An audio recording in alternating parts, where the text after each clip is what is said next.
history of ADCC isn't just about championships and medals. It's the story of how 7 people, across 3 decades, transformed Brazilian Jiu-Jitsu from a niche martial art into a global combat sport. Today, we're walking through that evolution chronologically, from the catalyst who made it all possible, through the wake-up calls and revolutions, to the modern era that's changing everything about how we compete and get paid. This is the story of how BJJ became what it is today. Let's start at the beginning. Our story begins before ADCC even existed, November 12, 1993 at UFC 1. And we're ready to start, ladies and gentlemen. I think this will be a very exciting bout. Here they go. Look at that.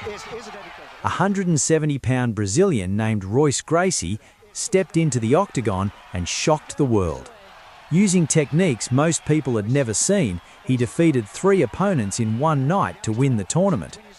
Royce proved that Brazilian Jiu-Jitsu worked in real combat, but more importantly, he created a global shockwave. Suddenly, wrestlers wanted to learn submissions, judoka needed to understand ground control, strikers realized they'd be finished in seconds without grappling knowledge. This demand, this worldwide hunger for grappling, led Sheikh Tarnoon to create ADCC in 1998, a tournament for the world's best grapplers. ADCC exists because Royce made the world take BJJ seriously. Without Royce forcing martial artists to respect grappling, there's no global no-gi movement and no ADCC. Everything that follows traces back to what Royce proved in those early UFC tournaments. Fast forward to 1999, Abu Dhabi, ADCC's first edition, and BJJ practitioners are confident their technical mastery will dominate. Please welcome Mark the Smashing Machine Kerr! A pure wrestler with minimal submission grappling experience, the Smashing Machine was a Division I All-American wrestler who'd picked up some basic submissions through MMA, and he shocked everyone. He won the super heavyweight division in 1999, then returned in 2000 to win both his weight class and the absolute division, defeating elite BJJ black belts like Regan Machado and Ricardo Almeida along the way. His method was brutally simple, overwhelming takedowns and crushing top pressure. He made their techniques secondary to his pure athleticism. The BJJ community was stunned.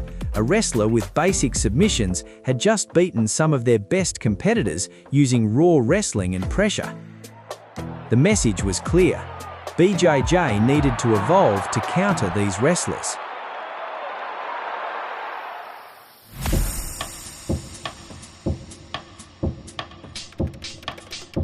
The early 2000s brought one of the most dominant runs in ADCC history, Marcelo Garcia. 5 ADCC championships between 2003 and 2011. But those numbers don't capture what made Marcelo special. At 77 kilograms, Marcelo regularly competed in the absolute division against opponents who outweighed him by 30, 40, even 50 pounds, and he won. Not occasionally, consistently.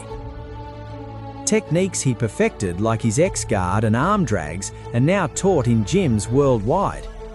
His guillotine was feared by top grapplers everywhere. He could finish anyone who gave him the slightest opening. Marcelo proved something crucial.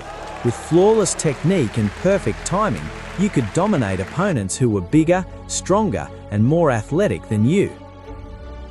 His game wasn't built on secrets, he shared everything openly.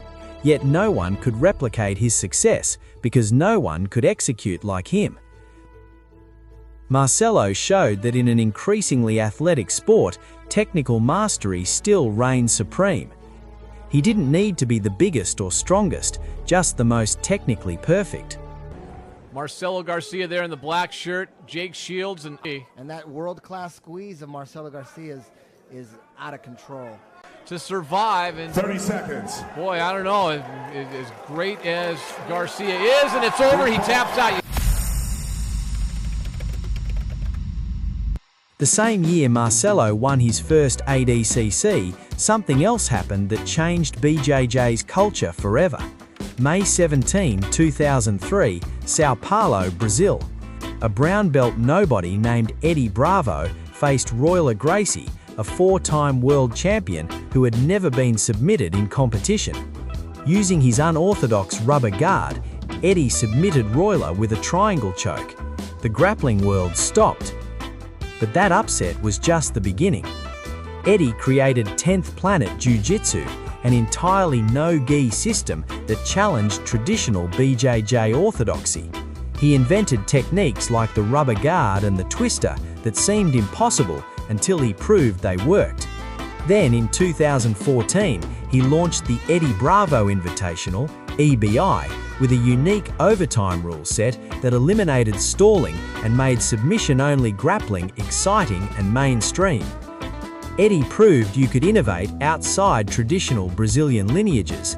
He made no-gi accessible, culturally relevant, and exciting to watch. He didn't just compete, he challenged the entire culture of how BJJ should be practiced and promoted. A twister, it looks like. He is! He's got a twister! Oh! Final seconds of the round. He's got it! By the late 2000s, ADCC had seen champions come and go. André Galvão arrived and refused to leave.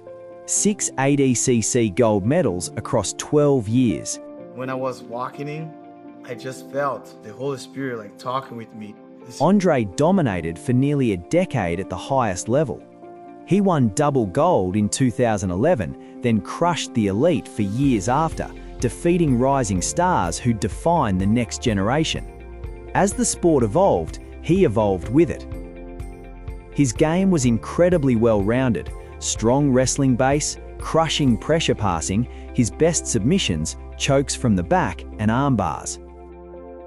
From 2013 to 2019, he defended the Super Fight title 4 consecutive times, the longest reign in ADCC history. Off the mat, he built ATOS into a championship factory. His team systematically produced ADCC medalists and champions, the Mendes brothers, Keenan Cornelius, JT Torres. André created the blueprint for modern team training. He proved that sustained excellence was possible in a rapidly evolving sport and showed everyone what professional preparation looked like. A decade at the top, that's André's legacy. By 2017, ADCC had evolved for nearly 2 decades. Then, Gordon Ryan arrived and changed everything again. Gordon's ADCC record is almost unfair. Gold in his first ADCC in 2017, then dominated with double gold in 2019, with submission rates never before seen at that level. He dominated the absolute division, finishing nearly everyone he faced. But Gordon's real revolution was systematization. Before Gordon, leg locks were chaotic. He turned them into complete systems with clear steps and sequences that anyone could follow and repeat. He made random-seeming techniques into learnable, repeatable science. He applied the same systematic approach to everything. His instructional content made high-level concepts accessible globally, changing how people train worldwide. What I have to do is I have to use my knees and now. Gordon also changed the business model. Through instructionals and social media, he proved elite grapplers could build independent careers and monetize their knowledge directly without relying solely on competition winnings. His systematic approach didn't just make him dominant, it gave everyone else a blueprint to follow.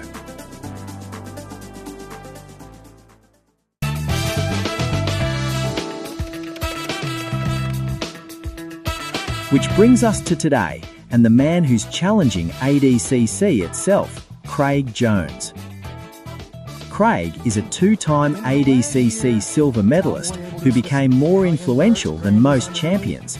His 2017 run, where he submitted Leandro Lo, announced his arrival. His leg lock innovations made him a technical force. But Craig's real impact came through disruption. He changed how athletes connect with fans through humor and social media savvy, building a massive following that brought new audiences to grappling. Then, in 2024, he launched the Craig Jones Invitational with a $2 million prize pool, running the same weekend as ADCC and directly challenging their business model.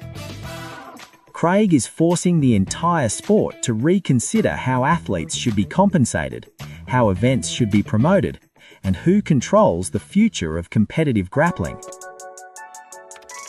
7 people, 3 decades, 1 continuous evolution. This is how ADCC shaped Brazilian Jiu-Jitsu, and how these 7 competitors shaped ADCC. Did I miss anyone? Who else deserves to be on this list? Let me know in the comments. And subscribe for more grappling history deep dives.